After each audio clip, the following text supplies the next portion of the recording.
2024년 11월 8일입니다. 이번 주도 금요일이네요. 아침에 뉴스토마토 갔다 오고 명태균에 대한 가볍게 심리 분석 정도 하고 그랬습니다. 사실 여러 가지 면에서 명태균 관련된 오늘 또 출두하는 것도 좀 행동도 좀 분석하고 싶고 그런데 너무 많은 얘기를 명태균에 대한 얘기를 하니까 굳이 저까지 그래서 조금 정리가 되면 어쨌든 명태균이란 사람이 지금 이 상황에 어떤 영향을 끼치는가에 대한 전체적인 상황도 한번 보고 그래야 될 것 같습니다. 자, 오늘은 몇 개 뇌지문 관련된 부분에서 경찰청에서 뇌파 분석관을 채용을 한다고 합니다.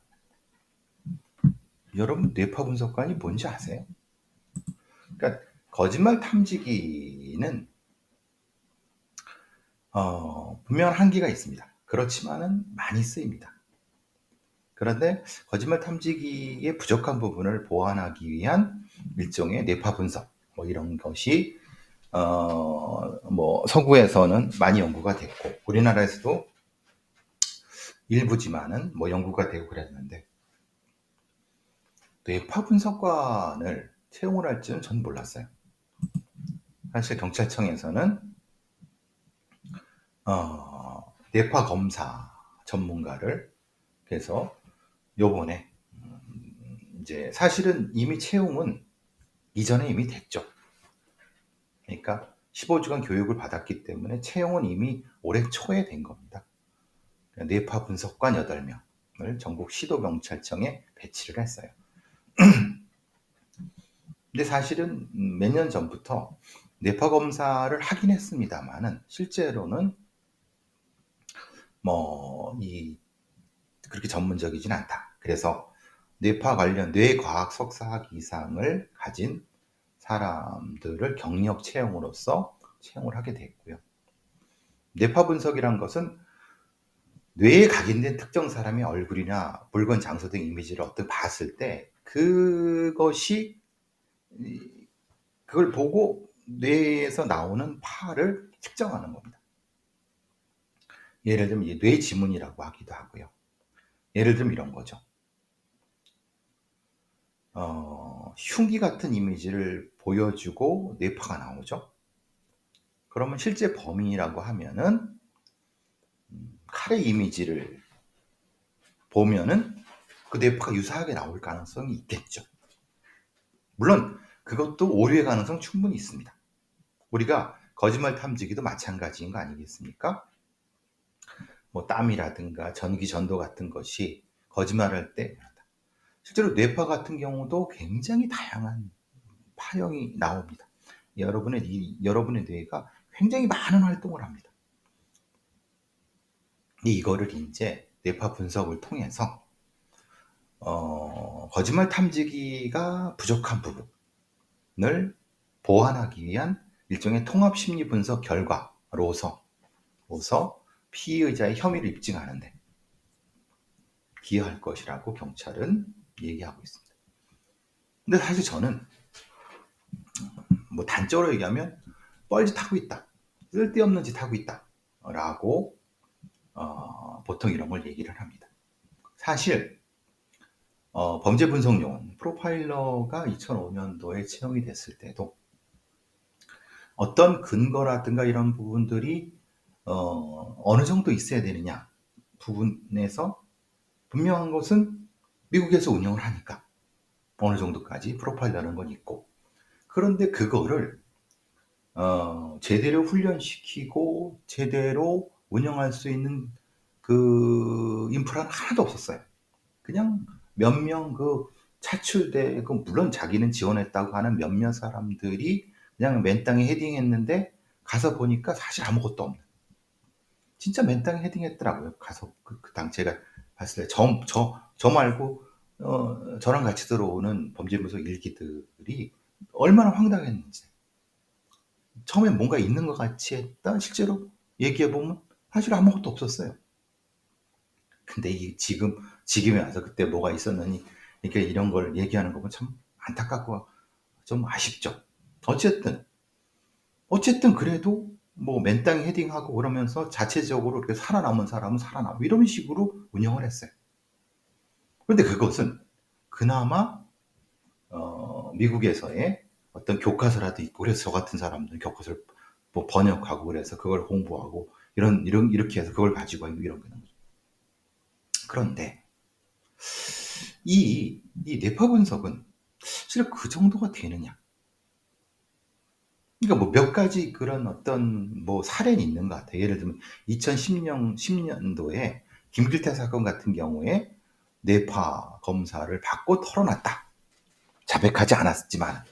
근데 이것도 말 그대로 처음에는 범행을 자백하지 않았지만 뇌파 결과를 아니 거짓말 탐지 결과를 내놓으니까 다 털어놨다라고 하는데 그걸 어떻게 믿습니까?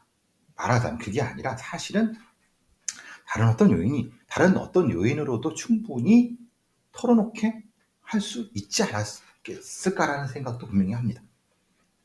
그러니까 꼭 이게 뇌파 분석의 필요라고 김길태 사건을 가져오는 건 너무 억지 같고 그 다음에 그러니까 이런 거죠.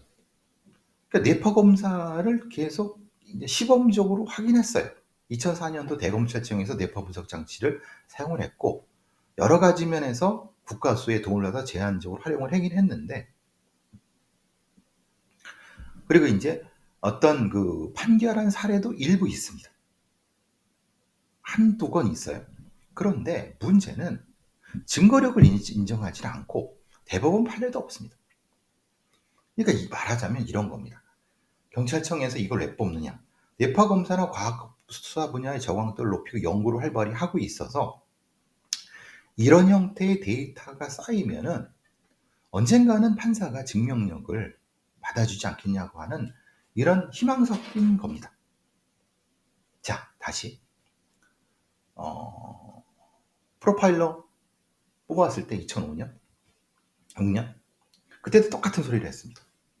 그런데 그 뒤에 엉망진창이 되고 한참 뒤에 뭐 10몇 년 지난 다음에 지금도 사실은 몇 건 했거나 말거나 지금 매뉴얼도 없고 지금 엉망이 된 상태입니다. 그러니까 제가 생각한 건데 이거 어떤 새끼가 특히 말하는 과학수사 담당관이나 이런 소위 말하는 경찰대 출신이라든가 아니면 이런 놈들이 자기의 어떤 승진을 하기 위해서 이런 거를 채용을 해서 한번 해보고 보여주기 식으로 과학수사 한다 해보고 아님 말고 이거일 가능성이 제일 높습니다. 물론 여러분이 생각하시기에 아니 뇌파 검사 해는 뭐 하면 어때? 뭐 할 수 있지 뭐. 그런데 잘 생각해 보세요. 이 뇌파 검사의 분석관이라는 사람은 정식 경찰 TO 중에 한 사람입니다. 이 뇌파 분석관의 TO가 있으면 다른 경찰을 뽑질 못해요. 그러니까 다른 경찰은 뽑고 과외로 뭐 뇌파 분석을 연구용으로 시범용으로 뽑는다고 하면 뭐 그럴 수도 있지 뭐. 그런데 이게 정식 뇌파 분석관이라고 하는 어떤 경찰 TO를 8명을 가져가면서 하는 거예요. 그러면 이게 그만큼 필요한가에 대한 논란은 분명히 있겠죠. 왜냐하면 지금 사기 범죄 수사라든가 아니면 보이스피싱이다 아니면은 지금 이 딥페이크 관련된 전문 수사관이 없어가고 쩔쩔쩔 매고 있고 일선의 형사들 수사팀 쩔쩔쩔 매고 있는데 정작 현장에서의 인력이라든가 이런 것을 충원하거나 아니면 충원 아니라 하더라도 그것을 어떻게 훈련 교육시켜서 제대로 이런 부분에 대한 것이 집중돼야지 맞는 거 아닌가요? 그런데 정작 이 새끼들은 경찰의 수뇌부 놈들은 지들 치적 쌓기 위해서 야 대포 검사 뭐 한번 해보면 어때? 뭐 좋지 뭐. 아니 할 수 있어요. 또 하면 좋죠. 그런데 지금 우리 경찰의 당면한 문제가 뭐냐? 그거부터 해결하고 가야 되는 거 아니냐? 물론 미래에 뭘 어떻게 근데 그 뇌파 검사 분야가 미래에 그것을 할 수 있는 어떤 확실한 어떤 거냐? 차라리 그럼 거짓말 탐지기 요원을 더 뛰어나게 훈련시킬 수 있는 그런 거를 하거나, 아니면은 일선 신문 수사관들의 신문 기법을 더 확실히 하거나 라는 쪽으로 오히려 더 가야 되는 거 아닌가요? 이게 물론 생각이 다를 수 있습니다. 그런데 기존에 여러분 그 2000년 이후에 2000년부터 2024년까지의 그 이 경찰의 채용 공고를 스물 몇 개니까 한번 뭐 쉽게 찾을 수 있잖아요. 한번 시간 있으신 분들은 한번 보십시오. 거기에 좀 뜻밖의 어떤 채용 공고가 난 것들이 종종 있습니다. 그럼 그들이 10몇 년 전에, 아니면 뭐 10몇 년 전에, 지금 어떤 형태가 되고 있는가, 지금 어떻게 운영되고 있는가를 한번 반성적으로 검토해 봐야 되는 거 아닌가요? 제가 이제 프로파일러 범죄 분석의 예를 들었습니다.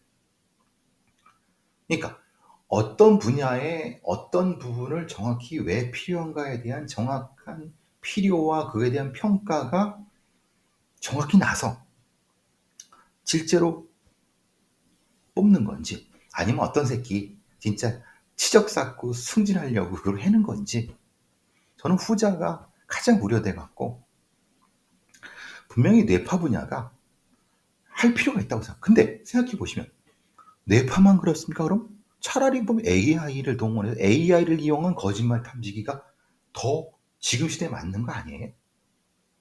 뇌파는 사실은 5년 전에는 좀 센세이션했죠. 좀 쓸만했죠. 지금 뇌파는 좀 차라리 뇌파를 이용해서 AI로 해서 차라리 그게 낫지 않나요? 그러니까 참 이 답답한 인간들이라는 거예요. 이 경찰청에 이 스네버란 놈들이, 이런 걸 하는 놈들이. 너무 뭐야 이 새끼들 이런 느낌이 들어서, 어쨌든 하여튼 뭐 제가 이런 뭐 비판하고 그러면 또 지랄지랄하죠. 야 뭐 사사건건 뭐 비판 반대만 하냐. 근데 잘 생각해 보십시오. 예? 이게 진짜 필요한 건지, 아니면 그냥 치적 쌓기 위해서 대충 하는 뭐 한번 해보고 아니면 말지 뭐, 이거 같지 않으세요? 그러면 아예 지금 세계적인 추세에 선진국에서 하고 있는 수사기법을 아예 그럼 다 도입을 해서 빨리빨리 하든가. 네파가 지금 그건가요? 너무 아웃데이트 하지 않아요? 자,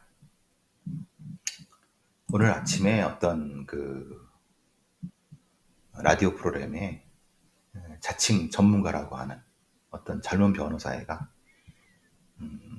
한강 그 육군 소령에 의한 토막 살인 사건에 대해서 분석을 했는데, 이 사람은 계획범죄가 아니고 유발범죄라고 얘기를 했습니다. 지가 뭐라고? 지가 무슨 전문가 임내양 하는데, 아니 뭘 해보지도 않고 그 변시 붙어갖고 그 달랑 그 몇 년 그 저기 변호사 활동을 가지고 전문가라고 하는 것도 웃기지만, 뭐 그럴 수 있죠. 똑똑해야 그럴 수 있죠. 그런데 문제가, 제가 말씀드렸지 않습니까? 주차장에서 살해를 했다. 근데 이런 데에서 살해했다고 하면은 주차장을 어떻게 살해 장소로 택할 이유가 없었을 것이다. 맞습니다. 그런데 지금 이거는 어제 제가 말씀드리고 실방에서 말씀드린 것처럼 뭡니까? 이 모든 거는 본인의 주장입니다. 그러니까 본인의 주장이 주차장 안에서, 자기 차 안에서 다툼 끝에 뭐죠? 근데 그 제안을 풀어버리면은 사실은 지금 나온 거는 본인의 주장밖에 없어요. 그 과정인 걸 다 얘기를 해야지. 당연히 생각해 보시죠. 살해 장소가 본인이 근무하는 부대 주차장이고 거기 안에서 살해하게 되면 계획사실 가능성이 낮다는 것은 뭐 대학생이나 고등학생도 알 만한 사실 아닌가요? 그걸 가지고 무슨 전문가 임내하고 이런 소리를 해야 되는 거 보니까 참 그 라디오 방송도 좀 안타깝죠. 어쨌든 좀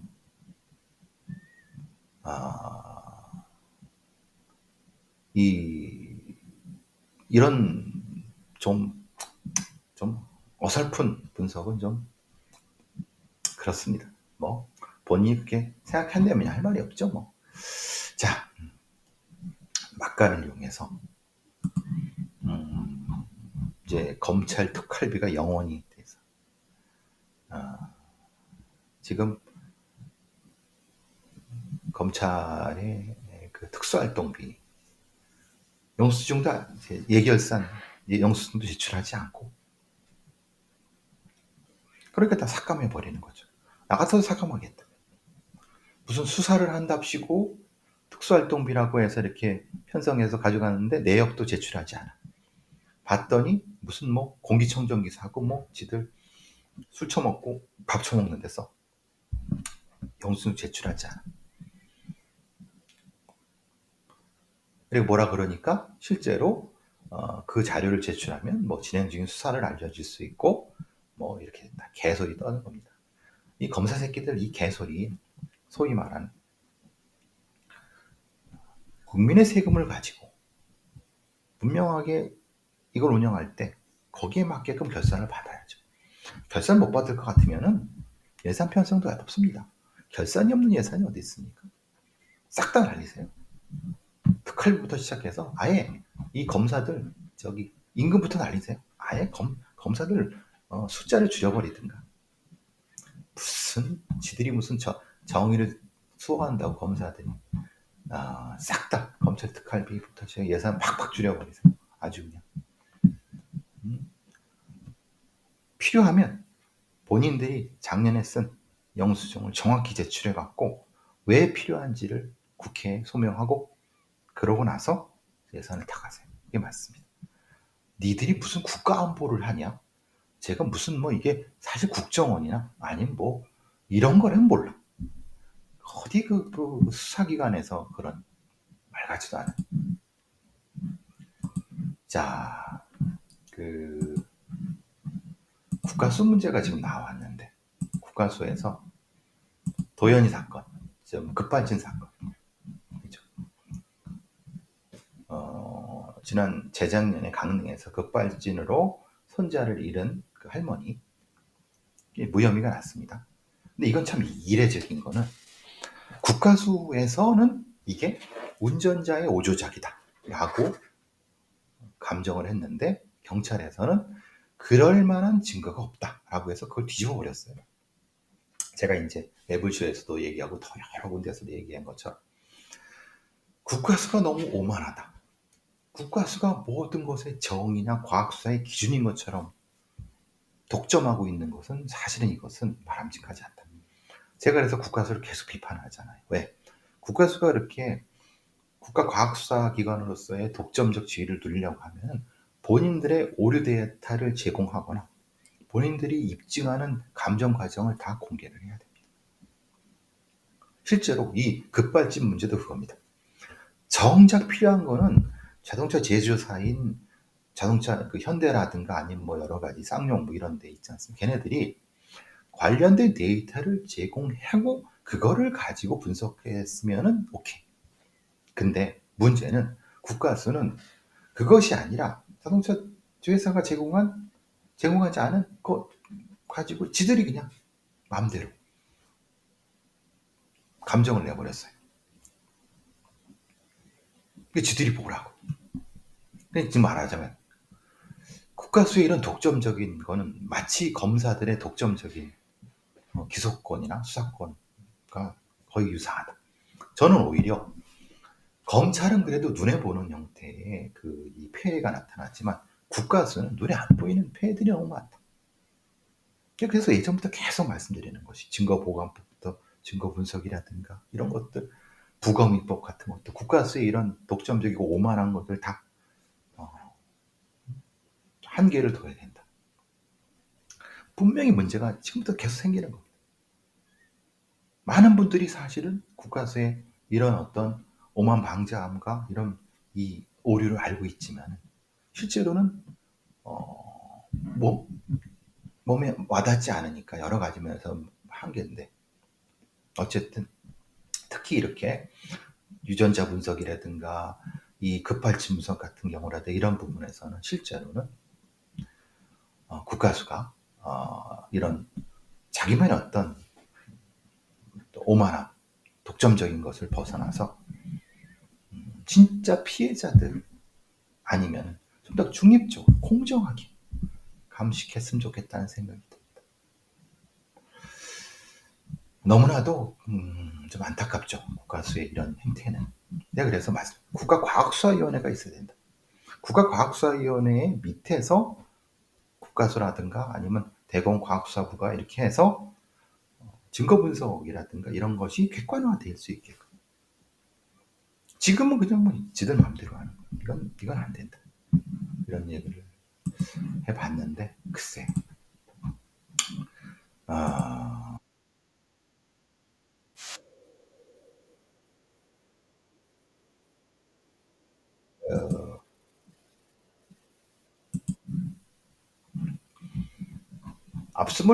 경찰청의 압수물 관리 시스템을 싹 바꾼다고 하는데 글쎄요.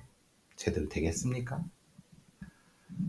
여기서 나오는 게 웃긴 게 계수기가 없었어요. 증거물을 보관해야 되는데 계수기가 없어요. 돈 세는 게 없어. 일일이 다 손 세고 앉아 있어. 다 틀려. 여태까지 이렇게 해온 거예요. 황당한 새끼들이. 압수물을 어떻게 보관해야 되는지, 압수물을 어떻게 관리해야 되는지도 모르고, 아이고 한심해서. 제가 늘 말씀드린 것처럼 정확히 말하면 압수물이면 증거물이죠. 압수물과 증거물을 구분하죠. 그 증거물을 수사기관 바깥에, 수사기관과 독립적인 곳에 관리하도록 해야 된다. 그래야지 신뢰가 가는 거지. 이건 수사하는 애들이 증거물을 지들이 관리해갖고 이게 조작됐는지 엉망이 됐는지 어떻게, 실제로 조작되고 엉망이고 이렇게 개판됐는데, 그래서 증거물 보관법이 있어야 된다. 제가 늘 말하는 거. 여태 막 터지고 있는 거 아닙니까? 제가 성견 지명이 있다고요? 아니요. 시스템을 보면 금방 알 수 있습니다. 자, 112 신고자의 위치를 더 정확히 찾는 복합 추기 방식이 이제 운영된다고 하는데, 지금은 뭐죠? 지금은 복합 추기 방식이 아니라 GPS 방식이죠. 거기에다 와이파이, 그 다음에 블루투스, 관성 센서 등 다양한 어떤 그걸 이용하면은 지금보다 훨씬 더, 왜냐하면 실제로 지금의 위치 추적이라는 건 뭐 지금도 꽤 높지만은 한 가지나 두 가지만 가지고 하기는 사실은 그 정확도가 사실은 10m 정도의 차이도 삶과 죽음의 경계에 있거든요. 그래서 아까 말씀 GPS, 와이파이, 블루투스, 관성 센서 이런 것들 다 이용해서 정확히 요 구조자의 위치가 정확히 파악될 수 있도록 진작했어야죠. 사실은 이게 너무 늦어요. 여태까지 어떻게 했다는 겁니까? 그냥 대충 했다는 거예요. 그렇죠? 지도도 누구 썼죠? 지금 소방서의 지도를 누가 쓴다고요? 다음 지도, 네이버 지도. 근데 그게 틀리니까 어디 책임 물을 데가 없어. 사람 죽은. 이게 너무 엉성해요. 국가의 재난안정 시스템이 말로 떠드는 거하고는 달리 굉장히 엉성해요. 그래서 국민의 생명과 안전을 책임질 수 있습니까? 그러고도 이 비싼 월급 받고 공무원들이 별로. 자, 저는 다른 방송하러 떠나겠습니다.